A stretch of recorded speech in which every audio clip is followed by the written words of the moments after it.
Bismillah, Assalamualaikum warahmatullahi wabarakatuh. Tholibat, ya kembali lagi kita di materi BK ya. Dan di materi ini Ibu berharap banyak ya terkait dengan tema satu ini nih. Ini terkait dengan bullying. Yang mungkin Antuna sering sekali dengar, sering sekali mungkin ngadu gitu ya. Sudah Umi, Anda dibully nih, gini-gini gitu. Nah, di sini kita akan bahas tentang itu, tentang school bullying ya, bully di sekolah gitu. Nah, kayak gimana sih apa yang dimaksud dengan bully gitu? Jangan-jangan kita sering mengungkapkan hal itu tapi kita benar-benar nggak tahu artinya gitu, dan ternyata salah. Oh, ternyata bukan bullying. Makanya kita perlu lebih paham lagi terkait dengan fenomena yang satu ini. Dan ini ada part 1 ya Ustazah, kayak ini aja ya, bersambung ya, karena memang ini pembahasan cukup padat. Jadi insya Allah akan ada bagian part 2 nya ya ke depannya. Nah, Ibu akan mulai dari sini berdasarkan penelitian di Indonesia. Yang pertama ada 77,3% bullying nonverbal, 40,1% bullying verbal, 36,1% bullying fisik. Jadi ini apa Ustazah? Ini adalah data ya, penelitian. Oh, di Indonesia itu ternyata memang bullying tuh ada gitu ya. Bukan hanya di sekolah Antuna saja, ini seluruh Indonesia ya.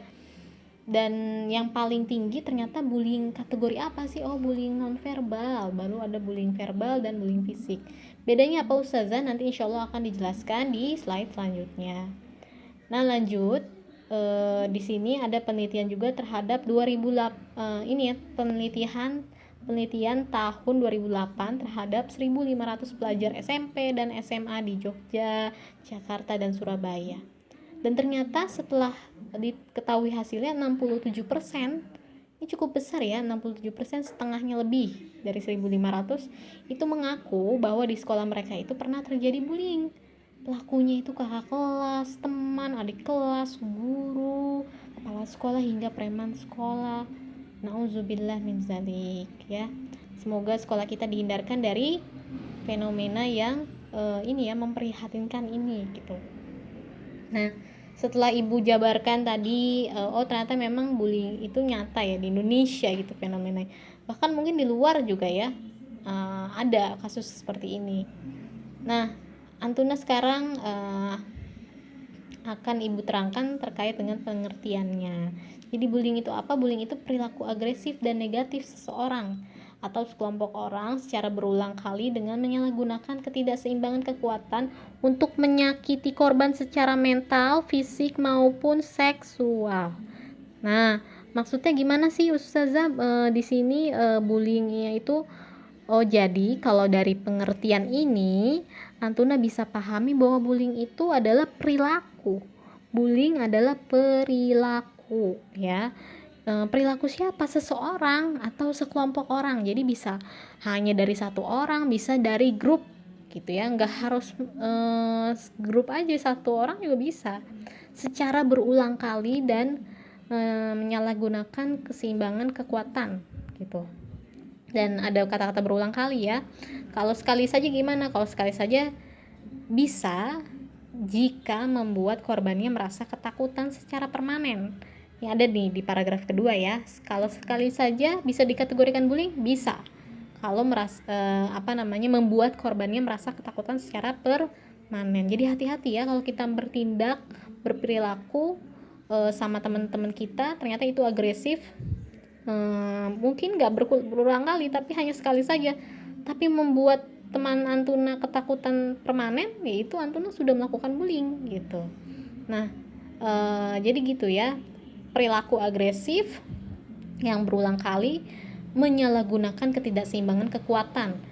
Ini maksudnya gimana sih Ustazah? Contohnya ya, biasanya bullying itu ditemui antara kakak kelas ke adik kelas gitu ya, atau kakel ke dekel, biasanya seperti itu. Semoga di Abu Zar nggak ada ya Naya, amin. Nah, ini jadi ada ketidakseimbangan yang kakak kelas yang memang lebih dominan, lebih besar gitu ya, lebih mungkin sedikit menakutkan dibandingkan adik kelas, bertemu dengan adik kelas dan melakukan bullying. Jadi sini memang ada ketidakseimbangan ya. Untuk apa? Menyakiti korban secara mental, fisik, maupun seksual. Nah, ini di sini ada manifestasi bullying gitu ya. Jadi contoh bullying tuh seperti apa sih gitu ya, biar Antuna makin paham yang dikategorikan bullying gitu. Yang pertama bentuk fisiknya ya, contohnya bisa memukul, menampar, memalak, mendorong, mencubit, mencakar. Ini tindakan-tindakan fisik ini tuh bullying ya. Bullying kalau Antuna lakukan kepada teman Antuna dan apalagi secara berulang ya, terus teman Antuna jadi takut ya. Kalau sekali aja gimana Ustazah? Bisa kalau teman Antuna jadi takut permanen. Jadi hati-hati ketika Antuna berteman dan melakukan hubungan sosial gitu ya, menjalin hubungan sosial dengan teman-teman Antuna.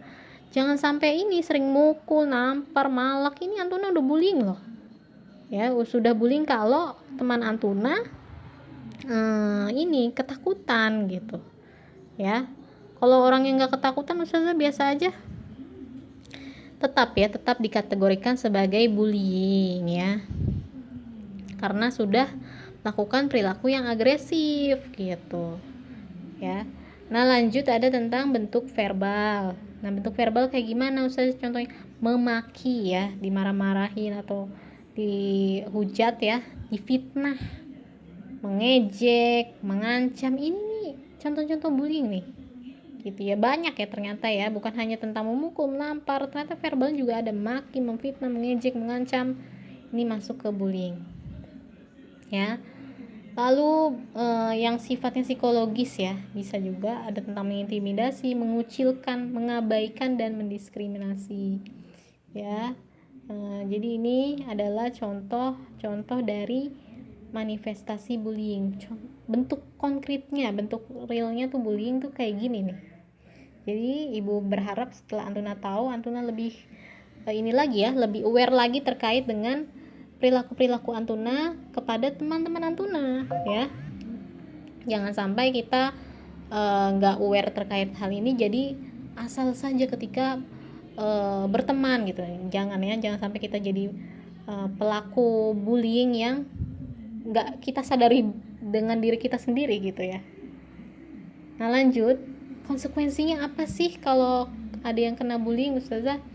Nah, anak muda yang menjadi korban itu biasanya memiliki kecenderungan lebih besar untuk bunuh diri, depresi, trauma, dan penyalahgunaan obat ya.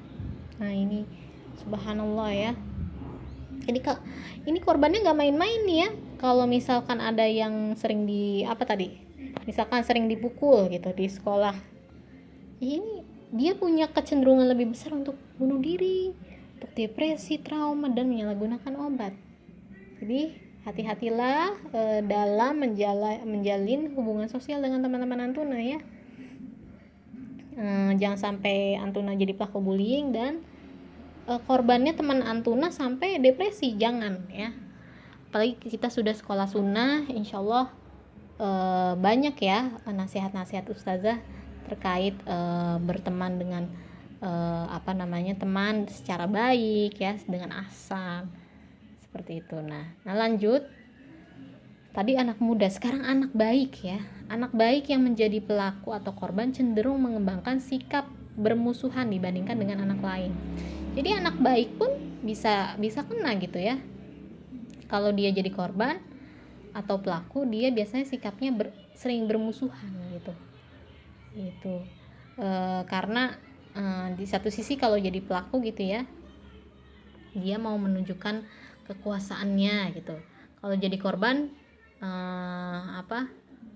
dia takut gitu ya. Jadi karena takut, jadi mengembangkan sikap bermusuhan biar nggak nggak jadi bully lagi. Dia udah punya tameng dengan mengembangkan sikap bermusuhan. Nah, lanjut yang terakhir adalah anak yang di masa kecilnya menjadi pelaku dan menunjukkan perilaku buruk di sekolah seperti merokok dan menggunakan obat-obatan di masa depannya. Yang konsekuensinya bullying ya. Jadi kalau misalkan anak kecil gitu ya, udah jadi pelaku bullying ya, dia akan menunjukkan perilaku buruk di sekolahnya gitu setelah nanti, seperti merokok atau menggunakan obat-obat di masa depannya. Nauzubillah min zalik ya. Jadi ini sangat krusial ya pembahasan tentang bullying ini sebenarnya. Nah, lanjut ya. Dampaknya apa sih kalau kalau adanya bullying nih? Pertama, bagi pelaku ya. Jadi sini ada terbagi 3 gitu dampaknya. Pelaku, korban, saksi. Nah, kalau Antuna yang mana nih kira-kira? Ya. Antuna mungkin bisa sambil nostalgia gitu ya, dulu anak pernah jadi ini nih gitu. Jadi dibayangkan supaya maksudnya lebih paham di materi. Oh iya, ternyata memang seperti ini ya gitu. Kita mulai dulu dari bagi pelaku ya. Dampaknya apa? Bener nggak nih ya? Kalau ternyata ada salah satu di antara Antuna atau mungkin teman Antuna ya, semoga bukan Antuna, tidak bisa konsentrasi belajar karena pikirannya lebih banyak untuk mengincar dan merencanakan tindakan berikutnya gitu. Jadi nggak konsentrasi belajar, pengennya mengincar aja tuh korbannya yang sering dibully gitu, atau merencanakan tindakan berikutnya mau ngapain korban nih ya gitu, seperti itu. Nah, untuk korbannya ya, untuk korbannya dampaknya gimana? Menurunkan intensitas pergi ke sekolah karena dia nggak nyaman, rasa cemas dan takut akan menjadi korban ya. Jadi kalau disuruh ke sekolah mungkin ini korbannya bisa jadi nggak mau gitu karena cemas dan takut gitu. Yang terakhir adalah bagi saksi. Biasanya kita ada di bagian sini gitu ya. Yang ibu pahami biasanya Antuna di bagian sini. Takut akan menjadi korban berikutnya dan merasa bersalah karena tidak dapat melakukan apa-apa gitu. Jadi saksinya pun kena dampak bullying gitu ya, bukan hanya pelaku dan korban. Karena udah melihat, oh ternyata teman Ana dibullying nih. Aduh, Ana takut nih ya. Jadi ada perasaan takut juga gitu. Ih, serem juga nih misalkan tentang kakel gitu ya. Nah, ada kekhawatiran gitu bakal jadi korban berikutnya, dan di satu sisi merasa bersalah karena nggak melakukan apa-apa, nggak bisa ngelerai, belum bisa melerai ya, belum bisa mendamaikan. Nah, ibu akan lebih jelaskan lagi ya dampak korban ya.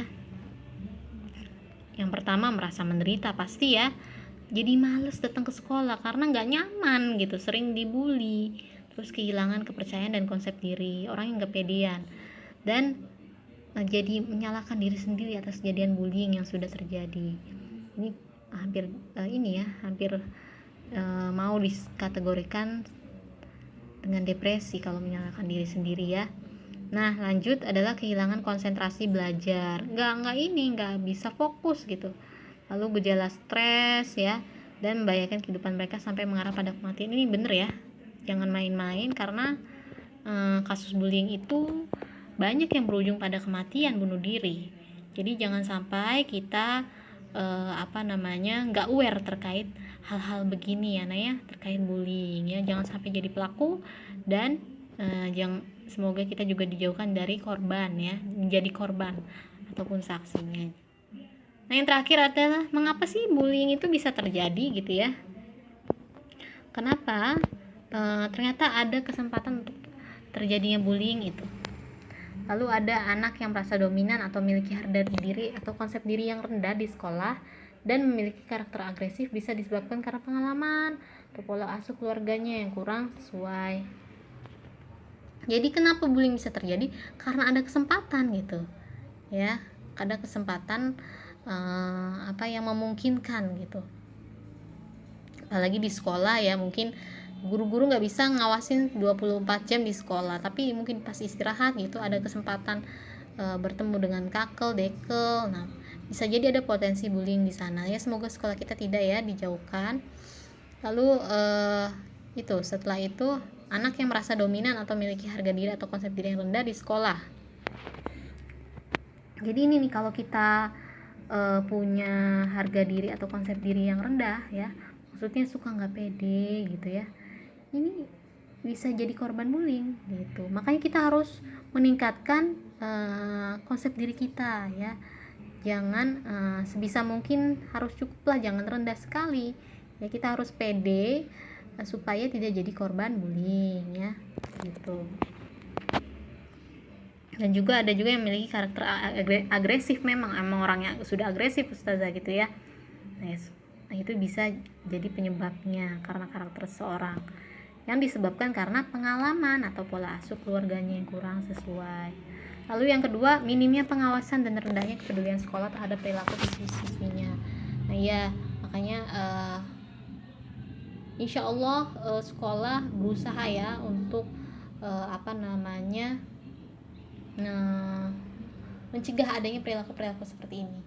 Nah, makanya ibu berikan nih sebagai wakil dari sekolah untuk memberikan materi BK, ibu berikan nih materi tentang bullying gitu, supaya setidaknya Antuna lebih aware lagi, dan dari sini ibu bisa memberikan ini ya, dan juga pengawasan gitu, dan sebagai bukti juga ini kepedulian sekolah ya terhadap perilaku Antuna, karena bullying itu adalah hal yang bukan, jangan dianggap sepele ya, ini hal yang benar-benar krusial, penting, dan dampaknya sangat besar, terutama khususnya pada korban. Lalu yang terakhir adalah lingkungan sekolah yang mendukung tumbuh suburnya premanisme di sekolah. Insya Allah ya Buzzer enggak ya, insya Allah ya, kita berdoa. Lalu ya contohnya misalnya geng atau kelompok yang tidak terorganisir dan tidak mempunyai tujuan yang jelas. Jadi begitu saja nah ya materi kali ini baru part 1, nanti insya Allah akan berlanjut part 2 nya di pekan selanjutnya. Seperti itu ya Naya. Syukron, barakallahu fiik.